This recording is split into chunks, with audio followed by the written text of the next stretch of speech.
আমাদের হটলাইন আছে, এই যে আমাদের নাম্বার 16135 হটলাইন। এবং আপনারা শুধু প্রবাসী কল্যাণ মন্ত্রণালয়, সিভিল এভিয়েশন, পররাষ্ট্র মন্ত্রণালয় প্রত্যেকেই আমাদের যার যার ডেস্ক থেকে দেওয়া হচ্ছে। আপনি যে বললেন আপনি সোশ্যাল মিডিয়া, ইলেকট্রনিক মিডিয়া, আপনি কতক্ষণ খবর কল দেখেন, আমরা বারবার অ্যানাউন্সমেন্ট করতেছি। এরপরে যদি কেউ বলে যে আমি শুনছি না এটা তো ডুবে, তারপরে যদি কিছু থাকে দয়া করে আপনিও দেশের নাগরিক হিসাবে কাইন্ডলি আমাদেরকে ইনফর্ম করে দিয়ে। এখানে কোনো হেল্পিং ডেস্ক করা হয়েছে? হ্যাঁ, হেল্পিং ডেস্ক আছে এবং আমাদের সব অফিসাররা। আমি যেখানে মন্ত্রী হিসাবে এখানে উপস্থিত, সেখানে আমার সচিবালয় মন্ত্রণালয়ের সচিব, সিনিয়র সচিব সবাই এখানে বসা। তাদের এর থেকে বড় হেল্পিং ডেস্ক কি উদ্যোগ নিয়েছেন আসলে?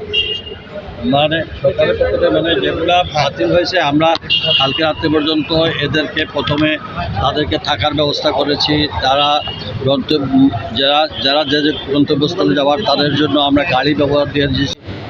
মানে অ্যাকোমোডেশনের যা আছে ফেসিলিটি, আদার ইনফরমেশন যেগুলো আছে সেগুলো লিখের জন্য আমরা তাদের কন্ট্যাক্ট নাম্বার দিয়েছি। কনসার্ন অফিসারও হল মনিটরিং করতেছেন। এবং এও বলছি যে কোনো কিছু হলে আপনারা টেলিভিশনের স্ক্রলে দেখবেন আমাদের অ্যানাউন্সমেন্ট, ঘন্টায় ঘন্টায় অ্যানাউন্সমেন্ট চলছে।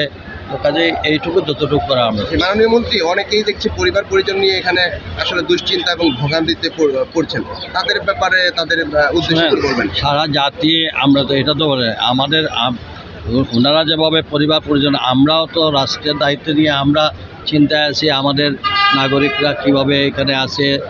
ওই জন্য আমাদের প্রত্যেক রাষ্ট্রদূতের সঙ্গে আমাদের কন্টিনিউয়াস যোগাযোগ হচ্ছে, সেল গঠন করা হচ্ছে। যেখানে যেটা ইনফরমেশন পাচ্ছি আমরা সার্বক্ষণিকভাবে সেই ব্যবস্থা। সর্বশেষ প্রশ্ন, মধ্যপ্রাচ্যের অনেক দেশে আমাদের প্রবাসীরা রয়েছেন, তারাও কিন্তু তো বললাম কাল আপনারা যদি আমাদের হোয়াটসঅ্যাপ গ্রুপে চলে যান, আপনারা হোয়াটসঅ্যাপ গ্রুপে গেলেই আমাদের অ্যাম্বাসেডারদের 1 ঘন্টা পর পর স্টেটমেন্ট আসতেছে।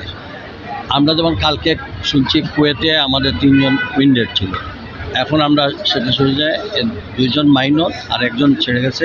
এই 2 জনও তাদের বাড়িতে চলে গেছে। এখন পর্যন্ত সেই ধরনের কোনো ক্যাজুয়ালিটি বা কোনো ধরনের আমাদের দেশের নাগরিকরা, আমরা নিরাপদ জায়গায় থাকার জন্য ওইখানে রাষ্ট্রদূতরা তারা প্রত্যেককে সেভাবে মেসেজ দিচ্ছেন, প্রত্যেকের মতো করে সেফ সাইডে চলে গেছে। বলতে চাচ্ছি যে আমাদের প্রত্যেকটা ফ্লাইট যেটা চালু হবে, যেটা রিয়াদ বা অন্য জায়গায় বলছে চালু হলে পরে আমরা আমাদের প্যাসেঞ্জারদেরকে যেভাবে স্মুথলি যাওয়া যায় সেই হ্যান্ডেলিংয়ের জন্য সিভিল এভিয়েশন, তারপরে প্রবাসী কল্যাণ মন্ত্রণালয় সবাই আমরা কাজ করতেছি। এখন পর্যন্ত একদম ক্লিয়ারলি, যেমন আজকে সকালে মস্কোটো ফ্লাইটটা চালু হয়ে অলরেডি প্যাসেঞ্জার চলে গেছে। কালকে রাত্রে 53 জন আটকা পড়েছিল, সেই 53 জনে আমরা হোটেলে নিয়ে রাখছি। সকালে উঠে এসে তারা ফ্লাইট অলরেডি চলে গেছে।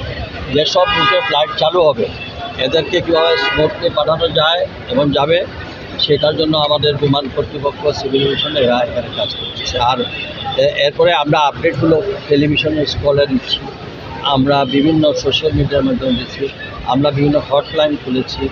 তারপরে যে যেখান থেকে আপনাদের মাধ্যমেও আমরা যেসব ইনফরমেশন পাচ্ছি সেটা, যেমন আজকে আমরা কিছু যাত্রী পেয়েছি যারা কানেক্টিং ফ্লাইটে অথবা যাদের ফ্লাইট বাতিল হয়েছে, কিন্তু তারা এখানে এসে কারো কাছে কথা বলবে সেই রকম কোনো জায়গা পায় না। আচ্ছা আপনি বলেন, আপনাদের টেলিভিশনটা অন করে, আমাদের এখানে স্কল আছে, স্কলে মানে লেখা আছে, তারপরে অ্যানাউন্সমেন্ট হচ্ছে, বাংলায় হচ্ছে, ইংরেজিতে যাই হোক না, বাংলায় তো বারবার হচ্ছে, মিডিয়াতে স্কল হয়ে যাচ্ছে। তারপরে যদি বলে যে ইনফরমেশন পায় নাই, আপনারা যদি আপনারা কাজ করেন, আপনারাও যদি আমাদের ভাইবোনের জন্য যদি এই ধরনের কিছু পান, তাইলে আপনি আমার ফোন নাম্বারে যে আপনি বলছিলেন এই নাম্বারে এরা আছে, আমরা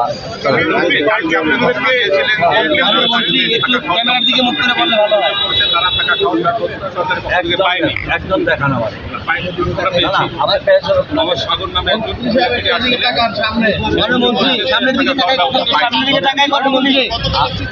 আমি এগুলোর কথা বলে লাভ না। আমরা টোটাল আমি নিজে থেকে তাদেরকে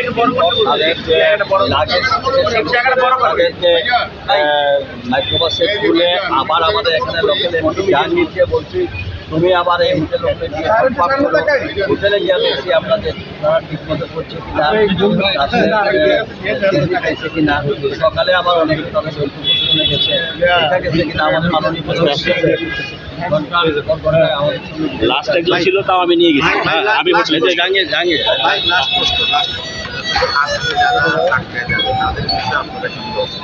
আটকায় যাবে বললে যদি এখানে কেউ থাকে আমরা 24 hours আছে মেসেজ আমরাও তো আমিও তো আপনাদের বললাম হটলাইন নাম্বার আমাদের আছে, আমাদের লোকাল এমপি এখানে আছে, আমরা সর্বক্ষণিক আছি, আমাদের দেবেন আমরা তখনই দেবো। আমরা সব ধরনের প্রিপারেশন আছে, হোটেল অ্যারেঞ্জমেন্ট আছে, গাড়ির অ্যারেঞ্জমেন্ট আছে, আমরা যতটুকু সম্ভব আমরা সবই।